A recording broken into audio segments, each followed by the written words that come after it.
En el camino hacia un mejor futuro, el factor que hace la diferencia eres tú, la Academia. Universidad acreditada y adscrita a gratuidad, academia.cl y Copeuch Inversiones, el sitio donde todos pueden invertir, presentan Al Pan Pan. En el Mostrador Podcast, debate y conversación para comenzar tu mañana. Al Pan Pan, con Mirna Schindler. Entrevistas con los actores de hoy. El Mostrador, el poder de la independencia. ¿Cómo están ustedes? Muy buenos días. Comenzamos un nuevo capítulo y una nueva semana aquí en Al Pan Pan por elmostrador.cl. En un fin de semana antecedido por una serie de declaraciones que se han conocido como la propia declaración del presidente Gabriel Boric ante la Fiscalía, cuando señala que le indiqué a Manuel Monsalve que no debía hacer defensa de su persona en La Moneda, y otra serie de detalles que se han conocido también en la declaración de Gabriel de la Fuente, asesor directo de Manuel Monsalve, acerca de la serie de circunstancias que rodearon este caso y que, más allá de tratarse de un hecho judicial, La Moneda no logra sacarlo de su interior. Vamos a estar conversando en el siguiente bloque con el senador socialista por la región del Biobío, Gastón Saavedra. Pero ahora también nos queremos concentrar no solo en este caso, sino en varios otros temas que dicen relación, por ejemplo, que esta semana ya entramos en tierra derecha para las gobernaciones y particularmente para lo que se ha llamado, ¿no es cierto?, la famosa batalla por Santiago, donde los orregos se van a medir en esta segunda vuelta, y la aprobación de la Ley de Presupuesto 2025 tras 5 días de discusión en la Cámara de Diputadas y Diputados, no sin un montón de controversias, y que pasará al Senado naturalmente. Vamos a conversar de todo esto con el diputado de Renovación Nacional por la región de la Araucanía, integrante además de la Comisión de Hacienda, Miguel Mellado. Diputado, ¿cómo le va? Muy buenos días y gracias por estar con nosotros. Hola Mirna, gusto de saludarte nuevamente, un gusto estar contigo. Muchas Cuéntame. gracias. Diputado, partamos primero por lo que se ha levantado en estas horas. A ver, yo quiero saber si para usted es o no controversial, marca o no una diferencia lo que se ha conocido respecto de las declaraciones del presidente Gabriel Boric ante la Fiscalía por el caso Monsalve. De todas maneras, aquí hay un tema jurídico, ¿cierto? Y hay un tema político. El tema jurídico lo vamos a dejar a los tribunales que busquen los culpables como corresponde. Pero también hay un tema político, mira. La declaración del presidente que se supo y la del jefe de gabinete de Monsalve marcan dos hechos políticos potentes. Uno con el presidente de la manera de llevar este tema. ¿Por qué razón? Porque a las 4 de la tarde, según él, del día martes 15, le dijo la ministra del Interior de que había una denuncia por violación, ¿cierto? Y también porque había registrado las cámaras, ¿cierto? Del hotel, parece que fue lo que dijo.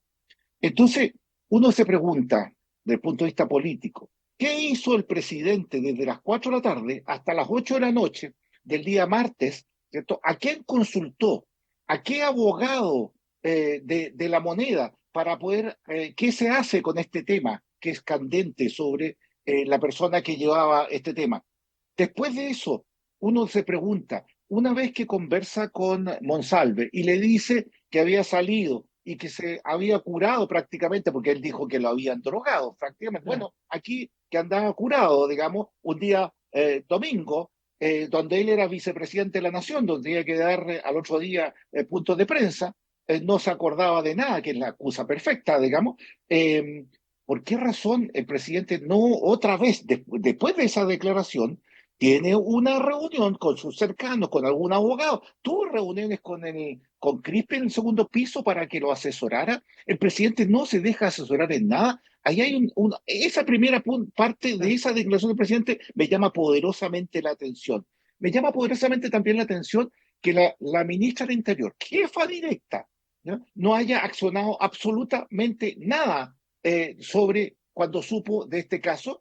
Y tercero, que ahí está peligrando y la salida del director de la PDI al anunciar, digamos, a la ministra, ¿cierto? Algo que era que la fiscalía estaba llevando y no era la PDI la que estaba llevando, porque ese tema era secreto hasta el momento esa causa. Entonces, aquí hay temas políticos que hay que ver, Mirna, distinto Ya. al tema jurídico que está llevando la Fiscalía y los tribunales. Nosotros vamos a hacer una comisión investigadora que espero hoy día quede integrada. Yo voy a ser uno de los participantes, al parecer, por parte de Renovación Nacional, de esa comisión investigadora, y creo que tenemos que ver qué pasó el día 23, 24, con los compañeros de trabajo, con el jefe directo de la víctima. ¿Por qué no se la apañó del momento uno, digamos? ¿Qué pasó con la periodista que fue a amenazarla en la casa? Primero fue a mostrar la amistad, después fue a amenazarla. Según todo esto, los dichos de la prensa, porque esto se ha hecho, Mirna, gracias a la prensa. Perdónenme. Sí, mira, yo estaba en la subcomisión mixta de presupuesto sentado cuando llegó Monsalve a las 12 del día, porque nos habíamos atrasado, con la ministra del Interior ese día jueves 17. Y llegó muy parco, no saludó a nadie como era de costumbre. La ministra saludó a todos los diputados que estábamos ahí, él se sentó, como yo tenía una relación con él de trabajo buena, fui, me paré, lo saludé, incluso le tiré una talla de si iba a ser senador por la Araucanía, me dijo muy parco que no, y la verdad es que era muy extraño su forma de actuar, y uno lo ve después del diario del lunes. Ahora entiendo por qué estaba de esa forma, pero no puede ser que una ministra del Interior haya sabido el día martes lo que está sucediendo y el día jueves recién, porque la segunda sacó un titular a las 12:40, accionaron a las 2:30 de la tarde en el ministerio. O sea, ahí Claro. hay un tema político de por medio, Mirna, que hay que investigar desde el punto de vista político, no desde el punto de vista judicial, que eso lo llevan los tribunales, para ser claro en este tema. Sí, sí, fíjese que justamente ya que usted lo plantea, estaba leyendo algunos expertos, ¿no? Desde el punto de vista judicial o jurídico hay distintas visiones, pero por ejemplo leía la visión de una profesora de Derecho Administrativo de la Universidad de los Andes, Rosa Fernanda Gómez, que decía que desde el punto de vista estrictamente jurídico, si había una denuncia por los hechos, es discutible, dice ella, que el presidente tuviera la obligación de denunciar. ¿Por qué? Porque dice que basta con que la funcionaria guión denunciante hiciera la denuncia para que ya desde el punto jurídico, ¿no es cierto?, operara en definitiva Estoy de acuerdo. el deber de todo funcionario público. ¿No es así? Estoy de acuerdo con eso. Si Ya, el punto no es ese, Mirna. correcto. Es qué se hace en el corazón de la moneda. ¿Qué se hace en una crisis? Porque tener una crisis, el presidente de la República tiene que tener asesores. Mira, yo fui gobernador de la provincia de Cautín y toda la gente que tiene manto tiene un DAF y tiene un abogado, ¿cierto? Que se reúnen con ellos diariamente o cuando hay crisis para ver desde el punto de vista administrativo, jurídico, qué es lo que se hace. Yo me pregunto, el presidente Boric tiene un staff de abogados, es más, tiene un abogado experto en administrativo que lo coloca siempre para los problemas y lo colocó ahora como subrogante de Monsalve, que es un experto, ¿cierto?, en tema y pasa a ser hasta vocero abogado del gobierno. En todos los problemas colocan a Luis Cordero. Bueno, ¿no lo llamó a Luis Cordero para saber cómo accionar en esta crisis? O sea, fue una manera de accionar como a mí, pero si estamos hablando del gobierno, estamos hablando de una crisis tremenda. Mira la profundidad, crisis política que se sumió el gobierno por no manejar este tema. Ahí vamos nosotros, no el tema de que si denunció o no denunció Mirna, sino que Ya. cómo maneja políticamente una crisis el presidente y la ministra del Interior en separado, ¿ah? Porque ambos tienen asesores.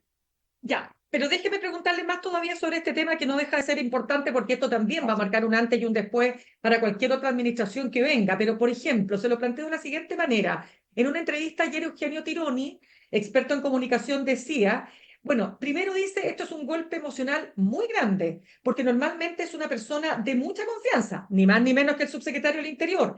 Dice él, se requiere un tiempo para recuperarse del shock, tratándose de quien se trataba, de una de las personas más poderosas del Estado, respetada por tirios y troyanos, que tenía poder sobre las policías, prestigio en el mundo empresarial, incluso una alta capacidad de interlocución con la oposición. Resolver esto en 36 horas está bastante cerca de un récord. ¿Qué opina usted?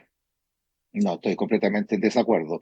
Yo creo que, vuelvo a reiterarte, hay gente que está dentro del bosque, llamémoslo así, y hay gente que tiene que estar siempre fuera del bosque en un en un gobierno mirando las cosas, entre esos tirones. Porque podrían haber preguntado, haber hecho una reunión por Zoom, ni siquiera porque para que hubieran tomado las acciones adecuadas sobre este tema. Migna, yo creo que no quisieron que nada saliera del círculo íntimo del presidente. Es más, falta una parte aquí, en esa declaración del presidente, porque salió, acuérdate tú, que el presidente le había dicho que le fuera a avisar a su familia lo que venía, ¿cierto? Y que se fuera al sur. Bueno, en ninguna parte de la declaración está eso, digamos. Entonces, falta una parte aquí. ¿Qué más le dijo Monsalve al presidente que ellos no accionaron? ¿Lo amenazó al presidente con alguna información, Monsalve? ¿Pasó a algo distinto de que no se dice? Porque la verdad, aquí hay un tema de silencio y de tratamiento mal hecho. Todo el mundo, hasta el oficialismo, dice que fue mal hecho el tratamiento de este caso, digamos. Pero tú dices 36 o 48 horas. Y si no hubiera sido por la de segunda, ¿esto hubiera seguido siendo Monsalve subsecretario del Interior? No sabemos. Por la luz de los hechos, sí, pues. Entonces, si no sale en los diarios, este tema no pasa nada. Y el manejo político que hizo el gobierno es malo, hay que decirlo con todas sus letras. Y lamento que ahí tiene asesores buenos, ¿cierto? Gente experta, gente de la concertación que sabe de crisis, que no fueron llamados para hacer el análisis frío desde fuera de cuáles son los pasos a llevar por parte del presidente y el gobierno en general. Claro, el diputado Miguel Mellado, pero para cerrar el tema, porque aquí hay mucho paño que cortar. Sí, ¿Usted diría que de está alguna partiendo manera, esto. y está partiendo, pero ¿sabe lo que pasa? Que uno se pregunta hasta dónde la versión que le entrega, que primero, él había sido víctima de una extorsión y que no se acordaba de nada, que creía que le habían puesto una droga en la bebida alcohólica, en el famoso pisco sour. ¿Hasta dónde eso pudo confundir a quienes escucharon su versión? Por el grado de amistad, quizás, O quizás porque, por el grado de conocimiento o de que por el grado, tenían o por la importancia del cargo, porque por la uno potencia. diría, Sí, podría o no, o sea, a ver, no, digamos, no ha pasado en Chile, pero podría ocurrir, ha ocurrido en otras partes de América Latina. Es decir, que el crimen entonces, organizado, ¿no es cierto?, extorsiona a una alta autoridad de seguridad, ¿o no? Mirna, Mirna, el ministro, ¿por qué digo yo que Luis Cordero era vital para poder llamarlo? Era el ministro de Justicia. Y el ministro de Justicia, ¿cierto?, podría haber recabado mayores informaciones sobre este caso para tomar una mejor decisión rápida, porque era un incendio inminente lo que se estaba viniendo. El punto que el presidente y la ministra de Interior no pesaron ni sopesaron, ¿cierto?, las consecuencias de la gravedad de este tema. Entonces, esa liviandad del tratamiento es el tema que uno dice, bueno, aquí, ¿qué pasa si hay otra cosa peor en Chile y el gobierno hace un tratamiento mal hecho sobre este tema? Ese es mi punto, el que nosotros vamos a ver en la comisión investigadora, porque la verdad es que el tratamiento político de este tema es el tema que todavía va a dar que hablar, además del jurídico que van a llevar los tribunales y que es un tema distinto, y esperamos que efectivamente la víctima sea protegida en este tema, Mirna, porque tampoco ha sido protegida. Ya, una pregunta final para cerrar este tema y pasar a otro tema. ¿Qué pasa con la ministra Toa? ¿Su partido van a insistir en, a ver, que, no sé, una acusación constitucional o eso ya está descartado? No, a ver, mira, primero vamos a usar todo lo que la ley nos otorga a los diputados en la comisión investigadora, hubo sesiones especiales, interpelaciones. Si efectivamente se demuestra en la comisión investigadora que hubo negligencia y que la ministra obviamente tiene responsabilidad política, obviamente el paso siguiente nosotros no nos vamos a arrestar. Pero a priori, no, no, Linda, a priori no. Además, esto tiene que ir consensuado porque hay que contar los votos. Ya hemos tenido acusaciones constitucionales Sí. porque algunos socios han ido por delante, digamos, y los hemos apoyado, obviamente, pero hay que contar los votos para que efectivamente, no solo en la Cámara de Diputados, hay que contar los votos en el Senado también. Ya, vamos a otro tema. Estamos conversando hasta ahora Bueno, con el diputado por Renovación Nacional por la región de la Araucanía, Miguel Mellado.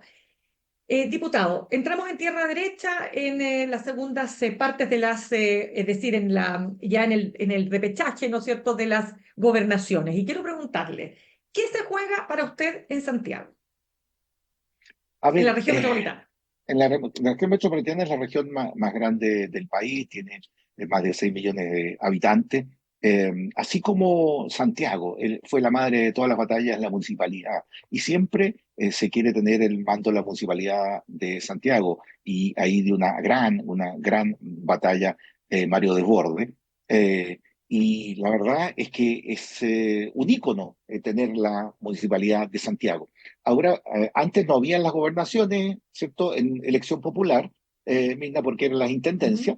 Bueno, Claro. al ser las gobernaciones en votación popular, también ahí se juega una batalla importante en la principal, así como se juega en Valparaíso, en Concepción, que son las ciudades que marcan las diferencias en voto, en votación nacional. O sea, gobernar la región metropolitana es, además de gran honor, también es un gran desafío. Por lo tanto, ahí es nos jugamos el desafío más importante de decirle a los chilenos de que podemos gobernar. Yo creo que sí, en las tres gobernaciones que tienen la mayor cantidad de votos a nivel nacional, además de dar vuelta a alguna elección nacional, creo que es importante poder decirle a la ciudadanía que estamos preparados para gobernar el país y efectivamente podemos lograr ganar la elección de la gobernación de Santiago, de la región metropolitana.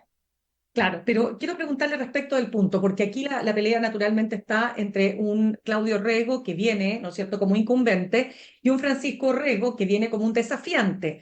¿Cómo podemos pensar, ya que Francisco Rego es militante de su partido, que una persona que ha ocupado, digamos, la descalificación, la desacreditación del oponente permanentemente en sus discursos políticos, que llegó a decir comunistas, eternos violadores de derechos humanos, negacionistas por naturaleza, tu mierda de Che Guevara era un enfermo homofóbico y asesino, corta, etcétera? Pues se han sacado varias cosas que él ha publicado, en fin. ¿Cómo podemos pensar que él va a tener capacidad para conversar, para reunirse y para dialogar con todos los sectores, incluyendo los comunistas? Bueno, pero es que hay casos como incluso de Vladimir Milosevic, que es una persona seria, ¿cierto? Lo ha tratado de enfermo mental, po. O sea, yo creo que en las campañas lamentablemente se dicen cosas que, que, que, que no son verdades y que a veces Pero esto fue antes de la duelen, al campaña. contrario. Pero esto fue Sí, antes, pero esto fue mucho antes. bueno, pero es Lo de que sí, Blado, sí, por lo supuesto. de Blado me preocupa porque le tengo una estimación a Blado, pero Mm. la verdad es que no son buenas palabras. A veces palabras sacan palabras y lo que sí te puedo decir es que Francisco Rego no va a estar solo en su gobierno de la región metropolitana. Va a haber un conglomerado detrás de él, y una cosa son las campañas políticas y otra cosa es la forma como se gobierna. Y eso te lo demuestra el presidente Boric en su camino a la moneda y cómo está gobernando ahora. Y ahí hay un tema clave en que tiene que haber la gente evaluar el conglomerado que está detrás de Francisco Rego. Francisco Rego es la persona que podría representar a las nuevas generaciones. Misma, es la forma como Ujú. las nuevas generaciones también se expresan a través de Twitter, a través de otras redes, pero distinto es que tú lo coloques en un cargo de representación popular y que gane y esté arriba de la pelota, y ahí es donde cambia incluso la manera porque ya tienes una responsabilidad distinta. Antes eres tú solo y tus dichos, y después ya representas a todos tus votantes y una cosa más moderada lo que tienes que realizar arriba del cargo. Ya, o sea, usted dice que se va a moderar él si es que llega a asumir el cargo de gobernador. Eso, no te quepa la menor duda. Él es un abogado distinto a lo que hace en algún programa específico, donde todos los que van parece que mientras más fuerte hablan, más se escuchan, pero no es tan así. Pero la vida real, digamos, en el sentido de algún cargo, siempre tú tienes que ser moderado en tus actuaciones, sobre todo si representas a una cierta cantidad de personas en las cuales apoyan tu candidatura. Diputado, vamos al tema de las primarias. ¿Usted es partidario de que haya primarias presidenciales que incluyan a alguna candidatura de su partido, Renovación Nacional, que compita con Evelyn Matei, que incluya a Rodolfo Carter? ¿Qué opina usted de que incluya también a republicanos o al Partido Social Cristiano, pese a que ellos han dicho que irían por fuera y van a llegar a primera vuelta? Bueno, ojalá todo se resolviera en primaria. Acuérdate que el presidente Piñera, siendo una gran carta presidencial anteriormente, él también se sometió a primarias, ¿te acuerdas? Y la verdad es que él por lejos estaba ganando las encuestas, pero igual se sometió a primaria. Es un gesto de humildad del que va adelante. Yo creo que Evelyn no tendría problema en eso si efectivamente con eso se zanja, ¿cierto? De que haya unidad que ella y todo el conglomerado está tratando de llevar.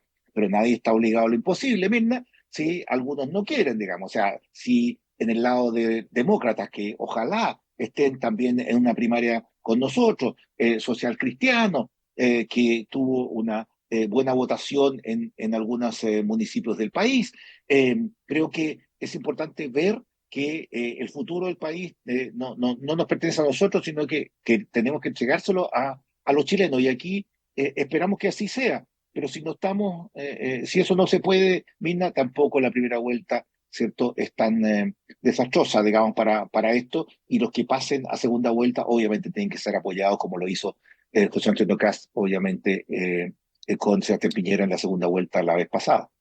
¿Y usted comparte lo señalado por la presidenta de Bópoli, Gloria Hood, cuando decía que cuando hubo dominio republicano se debilitaron las intenciones de acuerdo y ahora hay una especie de centro derecha moderada que vuelve a recuperar su visibilidad? No estoy de acuerdo con ella. ¿No? Yo, ¿Por yo creo qué? que, yo creo que ustedes han visto cómo el Partido Republicano ha crecido, ¿cierto? Ha crecido porque hay una cierta cantidad de personas en Chile que adhiere al postulado de que ellos llevan. Nosotros tenemos nuestro nicho como Chile Vamos y creo que aquí no hay que decir que uno es malo y otro es bueno, digamos, sino que efectivamente es como si fuéramos una carretera de dos pistas, nosotros vamos por una, ellos van por otra, pero vamos en el mismo sentido.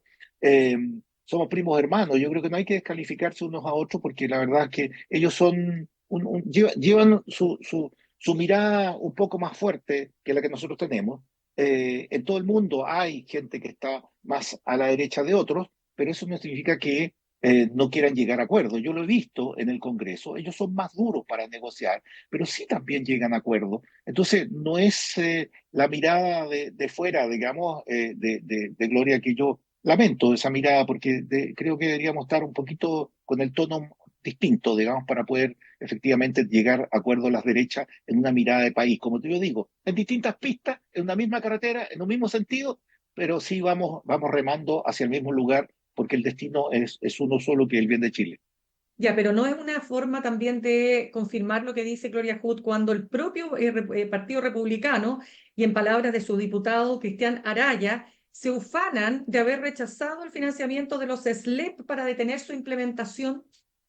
Es que el rechazo de los SLEP no fue solamente del Partido Republicano.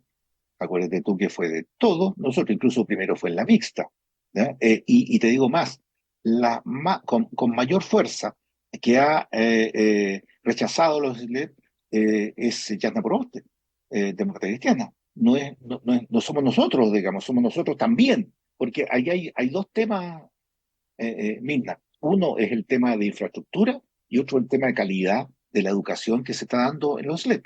Entonces, aquí hay un tema que se creó en el gobierno de Michelle Bachelet, un Transantiago, que se le está creando, metiendo plata, ¿cierto? Pero la ineficiencia se está viendo ahora ya. Y nosotros lo que dijimos, el presupuesto del año pasado, que era 2024, se detuvo esto. Incluso lo que con mayor fuerza hizo esto es Yasna Proboste el año pasado. Este año es lo mismo, porque no se ha visto el cambio, ¿cierto?, que ha hecho el gobierno y el Ministerio de Educación para el manejo de los SLEP. Tanto el manejo de infraestructura, como te digo, como en la operación, como para descentralizar la operación de los SLEP. Entonces, mire, te voy a hacer más gráfico, así, para cambiar una ampolleta de un colegio en un lugar lejano, hay que pedir autorización arriba. Para cambiar un vidrio, para cambiar, no sé, pero cosas que antes con los municipios le tocaban la puerta al alcalde y se De cambiaba acuerdo. rápidamente. Diputado, ¿Mm? pero para entender, el rechazar esto, ¿cuál es el sentido? A ver, porque también uno podría decir lo que se busca a partir de la ley de presupuesto es, en definitiva, dar de baja una política pública. ¿Ese es el objetivo que está No, no, no, persiguiendo no, el no, no, partido? no, no, no, no, no, no, no, Dígame no. usted qué, A ver, ¿cómo es entonces? ¿Cómo lo entendemos? quiero explicarte clarito cómo se lleva el presupuesto de la nación para que Ujú. la gente entienda que es un proceso. El presupuesto de la nación se presenta a fines de septiembre, la propuesta, nosotros podemos disminuir o podemos rechazar partidas, pero no podemos colocar plata. porque eso es privativo Claro. del presidente de la República. Entonces podemos disminuir y rechazar. Nosotros podemos, después se pasa a las subcomisiones donde hay 5 o 7 entre diputados y senadores, ¿cierto? Que ven en detalle con el ministro su presupuesto, teniendo visibilidad de la ejecución que tiene de presupuesto del año que está en curso. Se evalúa, se deja pendiente o se rechaza en la subcomisión mixta, pasa a la comisión mixta donde están 13 senadores y 13 diputados, y esa es la comisión, llámenla la comisión mixta grande, donde se vota, ¿cierto?, los detalles de la partida. Se trata de negociar con los ministros para que hagan cambios en algunos aspectos en su presupuesto, y la manera de hacerlo cambiar, porque a veces los ministros siguen con su manera de administrar el ministerio, y uno le dice está equivocado, y la forma democrática es decirle usted está equivocado, entonces nosotros por mayoría, ¿cierto?, vamos a rechazarle su presupuesto para que siga pensando hasta en la próxima etapa, que es la sala de la Cámara de Diputados. Si la sala de la Cámara de Diputados le dice al ministro en cuestión del ramo, oiga, está mal acá, mire, resulta que, por ejemplo, la DGAC, le dijimos en defensa, la DGAC tiene problemas, la DGAC genera 100.000 millones, ellos en el bono quieren 9.000 millones, o sea que hay una diferencia grande. Colóquelo acá, ministra, no, se le rechaza hasta la próxima etapa. Si en la próxima etapa, ¿cierto?, se puede llegar hasta un acuerdo que se puedan hacer. Los asistentes de la educación, también un bono de zona que están pidiendo el asistente de la educación, se lo dijimos al ministro el año pasado, ¿ya? Los colocó en un acta, ¿de acuerdo? No ha pasado Ya, pero, absolutamente de nada. acuerdo, Ellos pero están, entonces, los que pasan a SLEP son empleados públicos que tienen derecho a sí, zona ya, y no pero han ¿cuál sido es el? pagados. Ok, pero entonces está en el Senado ahora el reponer los dineros que necesitan estos 47 SLEP, porque si no, ¿cómo van a funcionar? En el Senado, o sea, en el Senado está, si el ministro se tiene que sentar con los senadores para poder llegar a un acuerdo, un protocolo de acuerdo, y ese protocolo normalmente se firma la última semana donde hay una mixta más pequeña, donde hay 5 diputados y 5 senadores, y esa mixta es la que zanja las diferencias entre la sala de la Cámara de Diputados y la sala del Senado, ¿ya? Y se zanja justo junto con el ministerio. Mirna, esto el ministro de Hacienda lo tiene súper claro y lo tiene tan claro que nunca había visto yo de que un ministro de ¿Mm? Hacienda, nosotros el día lunes comenzamos a hablarle al ministro que los ingresos estaban excesivamente altos, 8,5 que no iban a hacer, que los gastos estaban demasiado altos, que eran endeudamiento. ¿Sabes lo que hizo el ministro de Hacienda? El martes a las 8:30 nos cita una reunión a nosotros y nos dice, bueno, yo quiero hacer un acuerdo, Marco, sobre este tema de la discusión del proyecto sobre el endeudamiento, sobre los gastos, sobre la forma de ver el dinero. Hicimos un acuerdo, ¿cierto?, dentro del día, y este acuerdo marco es el que zanjó casi toda la discusión sobre el endeudamiento, sobre Ya, pero 600 millones menos. Lo mismo se hizo en paralelo a la discusión con el Ministerio de Salud, ¿ya? Que también se hizo en paralelo a la discusión que teníamos en sala.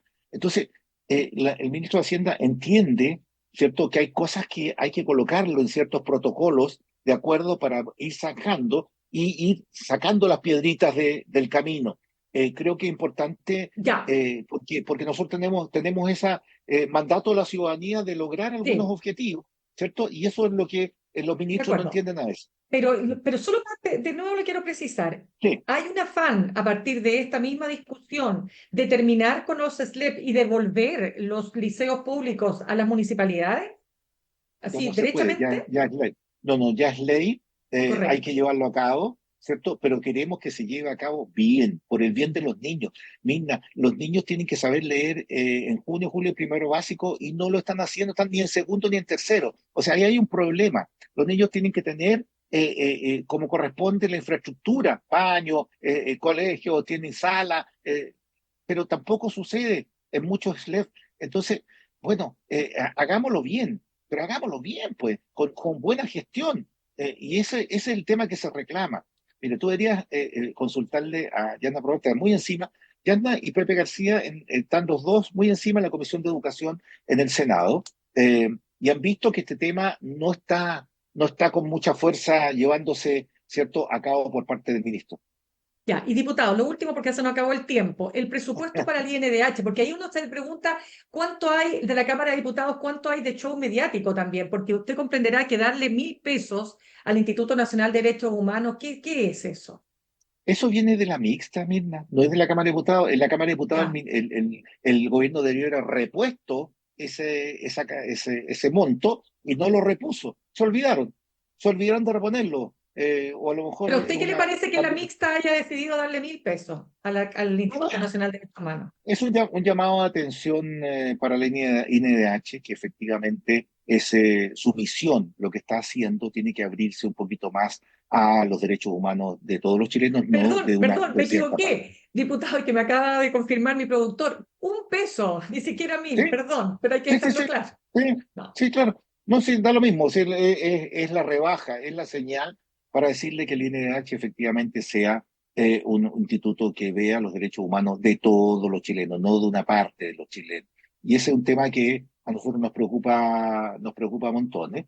Y la verdad que si hubo mayoría en la mixta, donde hay gente de todos los sectores políticos, para dejar en 1 peso el presupuesto del INDH. Y el otro dato es que el gobierno no lo reponga en la sala de la Cámara de Diputados, tiene que hacer pensar en que tienen que abrirse, ¿cierto?, a mejorar la institucionalidad del INDH. Con eso yo creo que me quedo, porque este es un tema que obviamente van a reponer en la sala del Senado el gobierno, a eso se comprometió. Ya, pues, diputado de Renovación Nacional por la región de la Araucanía, integrante además de la Comisión de Hacienda, Miguel Mellado, muchísimas gracias por haber estado con nosotros esta mañana. Mirna, un placer verte nuevamente, que estés muy bien, Gracias, gusto muy amable. saludarte. Igualmente, muchas gracias.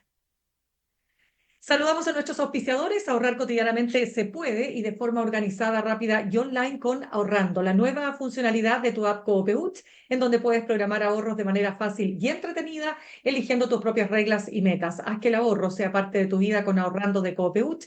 Más información en coopeuch.cl. Y en el camino hacia un mejor futuro, muchos factores influyen, pero solo uno tiene el poder real de hacer la diferencia. Tú. Recorre tu camino con nosotros, la Academia, Universidad Acreditada y Adscrita a Gratuidad, academia.cl. Nos vamos al corte y al regreso vamos a estar conversando con el senador del Partido Socialista por la región del Biobío, Gastón Saavedra. Ya volvemos. En instantes, una nueva entrevista en Al Pan Pan con Mirna Schindler por El Mostrador Podcast, el poder de la transparencia.